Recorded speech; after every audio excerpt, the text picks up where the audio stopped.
কেটে গেছে? Google assistant চালু হয়ে গেছে ম্যাডামের কথা শুনে, কারণ গুগল অ্যাসিস্ট্যান্ট চালু না আচ্ছা, আবার নতুন করে দিয়েছেন? আচ্ছা, ঠিক আছে। তো মানে রাজা তার 2 ছেলে এবং অন্যান্য লোকদের দুর্গে পৌঁছালে লেডি ম্যাকবেথ সকলকে আন্তরিক অভ্যর্থনা জানালো। আতিথেয়তায় রাজা মুগ্ধ। একটা হীরার খণ্ড উপহার দিয়েছে খুশি হয়ে লেডি ম্যাকবেথকে।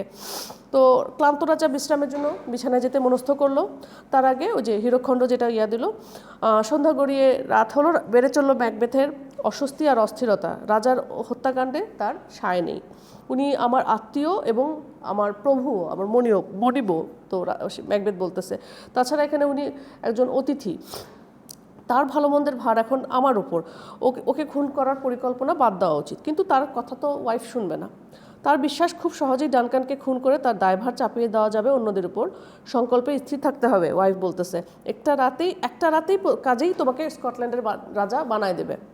তো কাজে মনে করো, দ্বিধা রেখো না। তো এগুলো কথায় আস্তে আস্তে ম্যাকবেথ প্রভাবিত হলো। দুজন মিলে আরেকবার যাচাই করে নিল পরিকল্পনা। রাজার ঘরের গার্ড দুজনের ওয়াইনে ঘুমের ওষুধ মিশিয়ে দেবে তারা। তারপর রাজাকে খুন করবে ম্যাকবেথ এবং সেই রক্তগুলো মাখিয়ে দেবে গার্ডদের পোশাকে। কাল সকালে মাতাল রক্তাক্ত পোশাক পরা গার্ডদের খুনি সাব্যস্ত করা হবে। সে রাতেই সবাই যখন ঘুমে অচেতন, পা টিপে টিপে লেডি ম্যাকবেথ প্রবেশ করে গার্ডদেরও ঘুমাতে দেখে তার সাহস বেড়ে গেল। নিজে খুনটা করতে মনস্থ করলো, কিন্তু ছুরি হাতে ঘুমন্ত ডানকানের দিকে আগাতেই নিজের মৃত বাবার কথা তার মনে পড়ে যায় ওয়াইফের। ফলে সে পিছিয়ে আসে, আস্তে আস্তে বেরিয়ে যায় ঘর থেকে। ছুরিটা বলে যে ম্যাকবেথের হাতে দিয়েছে, বলছে তুমি যাও রাজাকে খুন করে আসো। অন্ধকার রাতে ছুরি হাতে ডানকানের ঘরের দিকে এগোল। তার বুকটা কাঁপতেছে। খানিক দূর আগতেই হাত পা অসাড় হয়ে গেল। দেখতে পেল শূন্যে একটা ছুরি ভাসছে। টপ টপ করে রক্ত পড়তেছে ছুরিটা থেকে। এটা তার মনের ভুল। তো ঠিক তার হৃৎপিণ্ডের দিকে তাক করে রয়েছে ওটা ঠিক তীক্ষ্ণ ফলা ম্যাকবেথের দিকে। তো হাত বাড়িয়ে ছুরিটা ছুঁতে চেয়েছে ম্যাকবেথ, কিন্তু কোথায় ছুরি? মুহূর্তে উধাও হয়ে গিয়েছে। সমস্ত আশঙ্কা, মানে জাস্ট এটা চোখের ভুল, জাস্ট সমস্ত আশঙ্কা ঝেড়ে ফেলে দ্রুত ডানকানের ঘরে ঢুকে বিন্দুমাত্র কালক্ষেপণ না করে ছুরিটা রাজার বুকে বসিয়ে দিয়েছে। এক আঘাতেই রাজা শেষ, যেহেতু বয়স হয়ে গেছে। এবার হামাগুড়ি দিয়ে দরজার কাছে চলে এলো ম্যাকবেথ। বেরোতে যাবে তখনই অমনি ঘুমের মধ্যে গার্ডগুলো মানে ঘুমের মধ্যে বলছে খুন। গার্ড যে দুটাকে ওয়াইন মেশানো তো অন্যজন আবার ঘুমের মধ্যে হেসে উঠতেছে। তো এগুলো শুনে আবার ম্যাকবেথ থমকে গেছে। তো কিন্তু বিপদ ঘটেনি, এগুলো ঘুমের মধ্যে ওরা কথা বলতেছিল। গার্ড দুজন আবার ঘুমায় পড়লো। এদিকে আবার লেডি ম্যাকবেথ ওয়ারিড, চারিদিকে অন্ধকারে সে কান পেতে আছে, শুনতে চেষ্টা করছে প্রত্যেকটা শব্দ। গার্ডদের একজনকে চেঁচিয়ে উঠতে শুনে মানে ওয়াইফ ভাবছে মনে হয় ম্যাকবেথ ধরা পড়ে গেছে। তো কিন্তু ম্যাকবেথ ফিরে এসে সব জানাতে স্বস্তির নিঃশ্বাস ফেলল যে সব ঠিক আছে। কিন্তু এরকম অপকর্ম ঘটায় মানসিকভাবে প্রায় বিপর্যস্ত হয়ে পড়েছে ম্যাকবেথ। পাগলের মতো পায়চারি করতে লাগলো।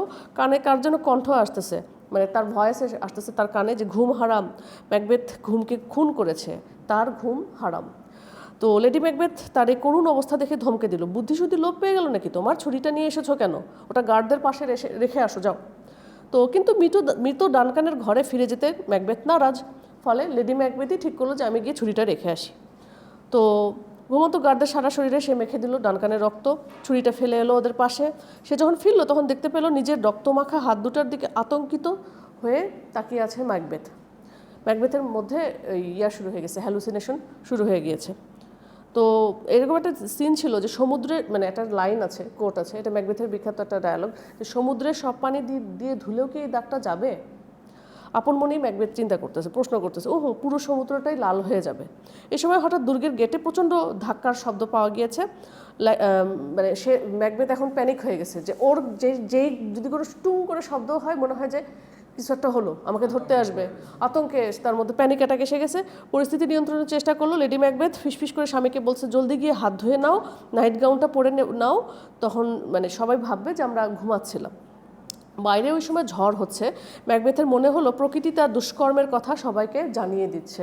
ওদিকে বেড়ে চলছে গেট ধাক্কানোর শব্দ, ভেঙ্গেই যেন ফেলবে। দারোয়ান ঘুম থেকে উঠে গেট খুলতে গেল। ডানকানের দুজন বিশ্বস্ত অমাত্য, ম্যাকডাফ এবং লেনক্স, এর নাম দুটো লিখেছি, রাজার খোঁজ নেওয়ার জন্য। ডানকানের বিশ্বস্ত তারা, ডানকানের রাজার খোঁজ নেওয়ার জন্য। ম্যাকডাফকে ডানকানের ঘর দেখিয়ে দেওয়া হলো। ঘরে ঢুকে সে চিৎকার। সেই মুহূর্তে হট্টগোল বেঁধে গেল গোটা দুর্গ জুড়ে। ম্যাকডাফ স্পষ্ট বুঝলো হত্যা করা হয়েছে রাজাকে, এবং সে হত্যাকাণ্ডের কথা জানাতেই প্রচণ্ড ক্রোধে কাঁপতে লাগলো ম্যাকবেথ। তখনই নিরীহ গার্ড দুজনকে খুন করলো সে। সে আবার এগুলো করার পরে মানে গার্ড দুটোকে মেরে ফেলছে ম্যাকবেথ আবার আরও দুটো হত্যাকাণ্ড। তার ধারণা যে এতে রাজার প্রতি বিশ্বস্ততার স্পষ্ট প্রমাণ পাবে সেই ম্যাকডাফ এবং তার ডানকানের দুই ভাই কিন্তু গার্ডদের হত্যাকাণ্ডকে ভিন্ন দৃষ্টিতে দেখা শুরু করলো, যে গার্ডদের মেরে ফেলার পর ডানকানের হত্যাকাণ্ড আর কেন, তাহলে সাক্ষী রইল কই? মানে গার্ডরা যদি রাজাকেই মারবে তাহলে তাহলে গার্ডের উদ্দেশ্য কী? তাহলে এদের সন্দেহ শুরু হয়ে গেল। দুই ভাই আলোচনা করলো এসব ব্যাপার নিয়ে, তারপর পালাতে মনস্থ করলো যে নিশ্চয়ই এখানে বিপদ আছে। ম্যাকবেথ এই মুহূর্তে নির্মম এবং বেপরোয়া হয়ে গিয়েছে। সে অনেক অঘটন ঘুরিয়ে বসতে পারে। ডোনাল্ড বেইন আয়ারল্যান্ডের পথে পাড়ি জমালো, ছোট ভাইটা আয়ারল্যান্ডের পথে পাড়ি জমালো। ভেঙে পড়েছে ম্যাকডাফ হলো আরেকজন সম্ভ্রান্ত ব্যক্তি, কিন্তু তখনকার মতো রয়ে গেল। সে ভাবতে লাগলো কি করা যায়। লেডি ম্যাকবেথ এদিকে ধরা পড়ে যাওয়ার আশঙ্কায় অস্থির। সে আবার জ্ঞান হারিয়েছে, কিন্তু পরে জ্ঞান ফিরতে বুঝলো যে ভয় নাই।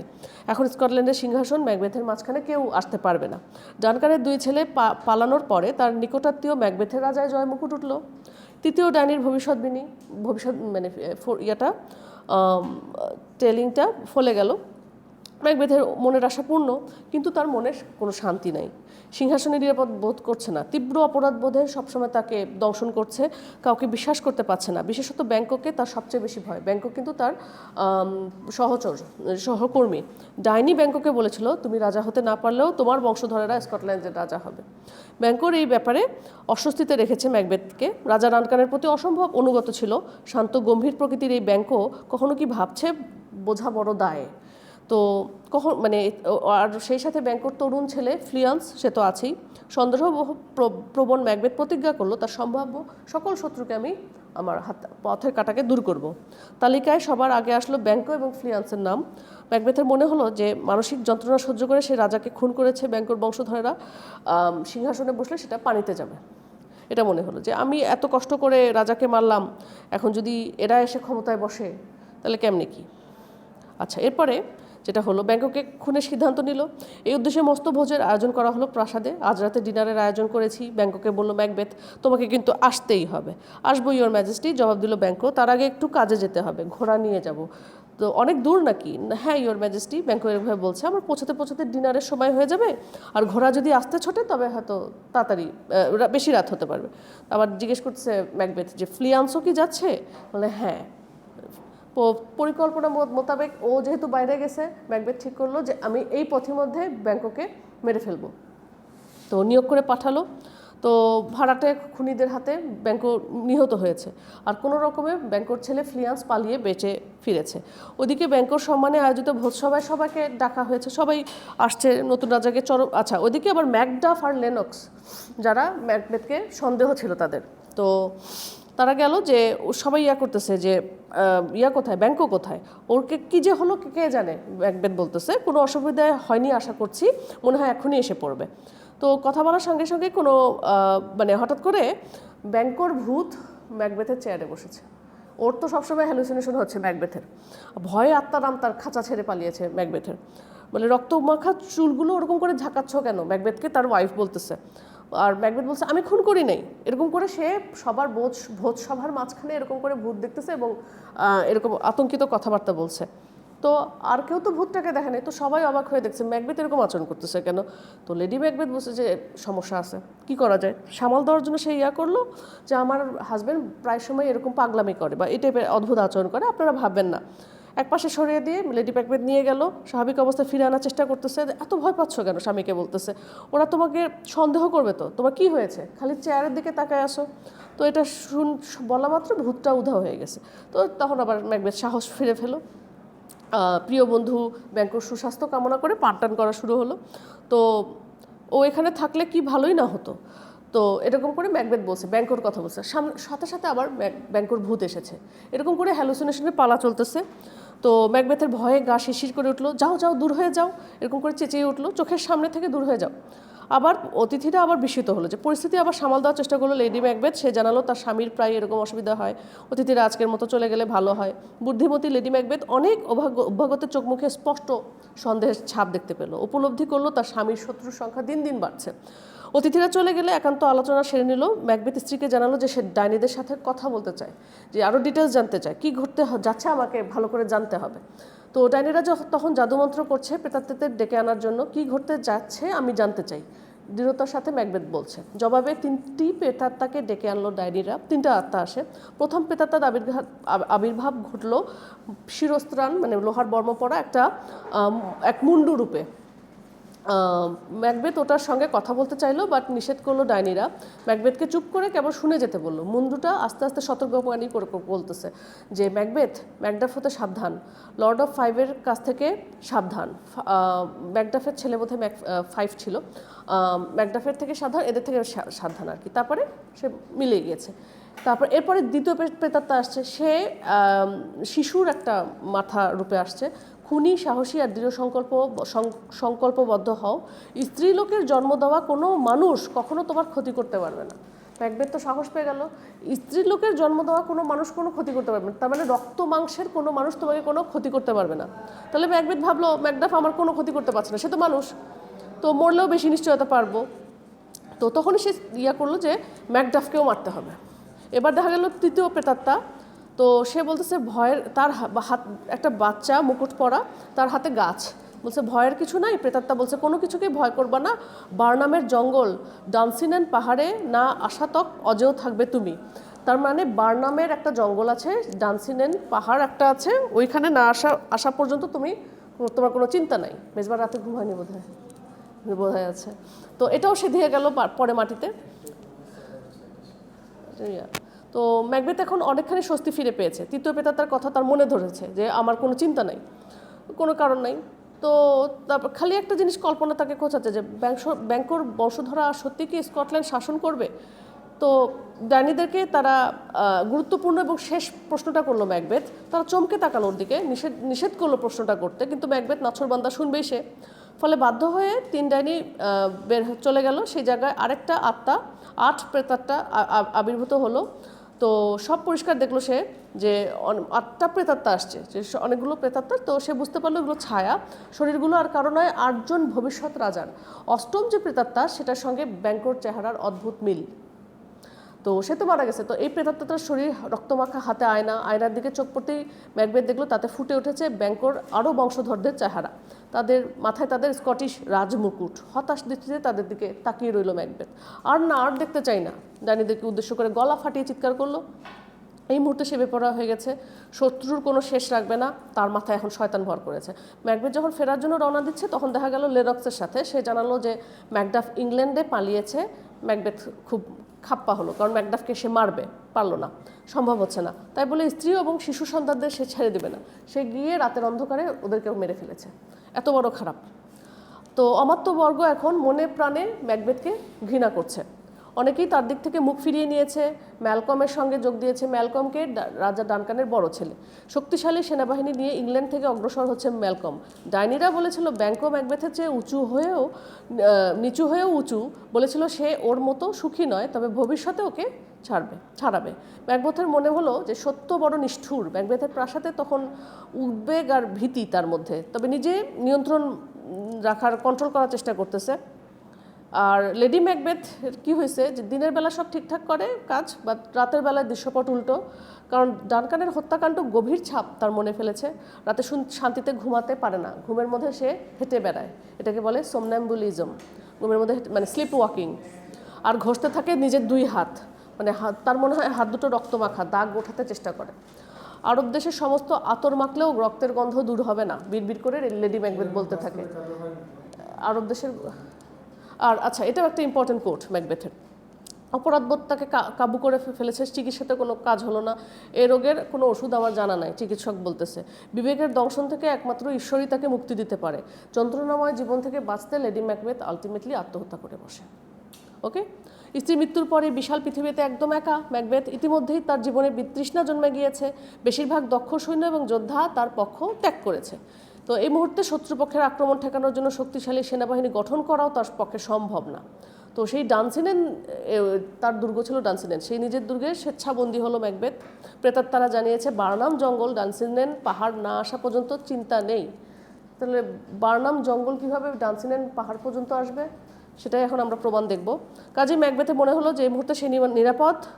তো সাহস, তাহলে মানে প্রয়োজন হলে সে লড়বে সবার সাথে। তো একদিন এক দূত ছুটে এসলো ম্যাকবেথের কাছে, ফ্যাকাশে দেখাচ্ছে তার মুখ, প্রচণ্ড ভয়। তো মনে হচ্ছে যে সে কথা মানে বলতেই পারছে না, বলছে কি বার্নামের জঙ্গল ডানসিনেন পাহাড়ের দিকে আগাচ্ছে। তো এটা তো মানে ম্যাকবেথ ক্ষেপে গর্জে উঠলো, মিথ্যুক কোথাকার, তোমার কথা মিথ্যা হলে তোমাকে গাছে ঝুলে ফাঁসিতে দেব। তো সমস্ত সাহস তখন ম্যাকবেথ ডুবে গেছে, সে বুঝে গেছে ডাইনিদের মিথ্যা আশ্বাসের কথা। তো আর বাঁচতে চাই না আমি, ম্যাকবেথ চেঁচিয়ে উঠলো। তারপর সামলে নিয়ে চিৎকার করলো, সবাই বেরিয়ে এসে অস্ত্র নিয়ে পালানোর পথ নেই, আমরা লড়াই করব। দূত বস্তুত সত্যি কথাই বলেছে, বার্নামের জঙ্গল আসলে এদিকে আসছে ডানসিনের পাহাড়ের দিকে। কিভাবে? ম্যালকম তার লোকদের নির্দেশ দিয়েছে গাছের ডাল কাটতে। প্রত্যেক সৈন্য সেই কাটা ডাল সামনে নিয়ে আগালে ম্যালকমের লোকবল সম্বন্ধে জানা মুশকিল হয়ে পড়বে, যে ডাল যদি আগায় তাহলে এটা হলো একটা ওয়ারের কিছু রণকৌশল, যুদ্ধকৌশল আর কি, ওয়ার স্ট্র্যাটেজি। তো মুশকিল হয়ে পড়ে, ম্যালকমের বিশ্বাস ধোঁকা খাবে ম্যাকবেথ। প্রতিপক্ষের শক্তি সম্পর্কে পূর্ণ ধারণা না নিয়ে যুদ্ধপক্ষে বেরিয়ে আসবে। তো এটা আসলে কাজে লাগছে। গাছের ডালগুলোকে এগুতে দেখে দূত ভেবেছে পুরো বার্নাম জঙ্গলটা এগিয়ে আসছে। এটাই আসলে ডাইনিদের কথা, কিন্তু তাদের ছলচাতুরি। আসলে আমরা বাস্তবে যদি দেখি যে জিনেরদের কাহিনীগুলো, মানে জিনরা যদি কোনো ভবিষ্যৎবাণী করে ওগুলো নাকি মিথ্যা হয়, যতটুকু শুনেছি আর কি। তো ডাইনিদের ভবিষ্যৎবাণী এবার ফলে গেল। ম্যাকবেথ বুঝতে পারছে ডাইনিরা বিভ্রান্ত করেছে তাকে। আর ব্যাংকও ঠিকই বলেছিল, ডাইনির ভবিষ্যৎবাণীতে কান দেওয়া মোটেও উচিত হয়নি। এই নরকের জীবগুলো ধ্বংস করে ছেড়েছে তাকে। তো রক্তক্ষয়ী যুদ্ধ আরম্ভ হলো। মনে তার আশা, স্ত্রীলোকের প্রসবিত কোনো মানুষ তাকে কোনো ক্ষতি করতে পারবে না, স্ত্রীলোকের প্রসবিত। তখন তাহলে শেষে ম্যাকডাফের সাথে তার পরিচয় হয়েছে যুদ্ধের ময়দানে। এতক্ষণ তাকে খুঁজে বেড়াচ্ছিল ম্যাকডাফ, দেখা হতেই ম্যাকবেথের দিকে তেড়ে এসেছে। খুনি, নরকের কুকুর, শত্রু, এরকম করে ম্যাকডাফ করতেছে। আর ম্যাকবেথ বলছে ভালো চাইলে ফিরে যাও। তো ম্যাকডাফ দৃঢ় সংকল্প যে আমি ম্যাকবেথকে হত্যা করবই। সে একটা ভয়াবহ লড়াই শুরু হলো। তো ম্যাকবেথ বলছে তুমি খামাখাই শক্তি ক্ষয় করছো, কোনো মহিলার প্রসবিত সন্তান কখনোই আমার কোনো ক্ষতি করতে পারবে না। তখন অট্টহাসি দিল ম্যাকডাফ। তখন বলছে মা আমাকে প্রসব করেনি। ম্যাকডাফ বলল নির্দিষ্ট সময়ের আগেই মায়ের গর্ভ থেকে বের করা হয়েছিল আমাকে। মানে সে হলো একটা মানে প্রিবর্ন আর কি। অনেক সময় দেখা যায় নর্মাল একটা বাচ্চা 9 মাসে জন্ম নেয়, তার জন্মটা হয়েছিল হয়তো 6 মাসে, এরকম মানে নাটকটাতে পড়েছিলাম। সো এটা স্বাভাবিক জন্ম না। সো এখানেও দাঁড়িয়েরা ছলচাতুরি করেছে। সো অভিশাপ দিল। তো ম্যাকবেথ বলছে তোমার সাথে লড়বো না, কিন্তু ম্যাকবেথের কণ্ঠে আবার ঠাট্টা, তো তোমাকে খাঁচায় পুরে মানুষকে দেখাবো যে বিভিন্ন মেলায়, আর গায়ে সাটিয়ে দিব এই নোটিশ যে এখানে অত্যাচারীকে দেখতে পাবেন। তো এগুলো ম্যাকডাফ বলতেছে। তো ম্যাকবেথ চেঁচায় উঠলো যে আমি কখনো এরকম অপমান সইব না। ঢাল ছুঁড়ে দিয়ে ম্যাকডাফকে আক্রমণ করলো সে, কিন্তু প্রতিদ্বন্দ্বীর সঙ্গে এটে উঠতে পারলো না। ম্যাকডাফের হাতে আলটিমেটলি তার মৃত্যু হলো। ম্যাকবেথের ধর বা মাথা মুন্ডু আলাদা করে দিল ম্যাকডাফ। তারপর ওটা নিয়ে বিজয়ীর বেশে হাজির হলো তার সৈন্যদের সামনে। যুদ্ধ শেষে ম্যালকম, রস, লেনক্স, সিওয়ার্ড সবাই এক জায়গায় জড়ো হয়েছে। ম্যাকডাফের হাতে ম্যাকবেথের ছিন্নমুন্ডু দেখে সবাই খুশি হলো। ম্যালকমকে সবাই তাদের রাজা ঘোষণা করলো। তাহলে কি ম্যাকডাফ মারছে, বাট ম্যালকম রাজা ঘোষিত হয়েছে এবং দুইজন মিলে যুদ্ধটা চালিয়েছে। সো আলটিমেটলি এই হলো কাহিনীটা আমাদের জানা খুব জরুরি, বিকজ আমি যা কোনো কিছু বলি এই কাহিনীর সাথে রিলেটেড। আগে কাহিনীটা জানবো, তারপরে আমরা বাকিটা শেষ করব, ঠিক আছে? বন্ধ করে দেন। So hopefully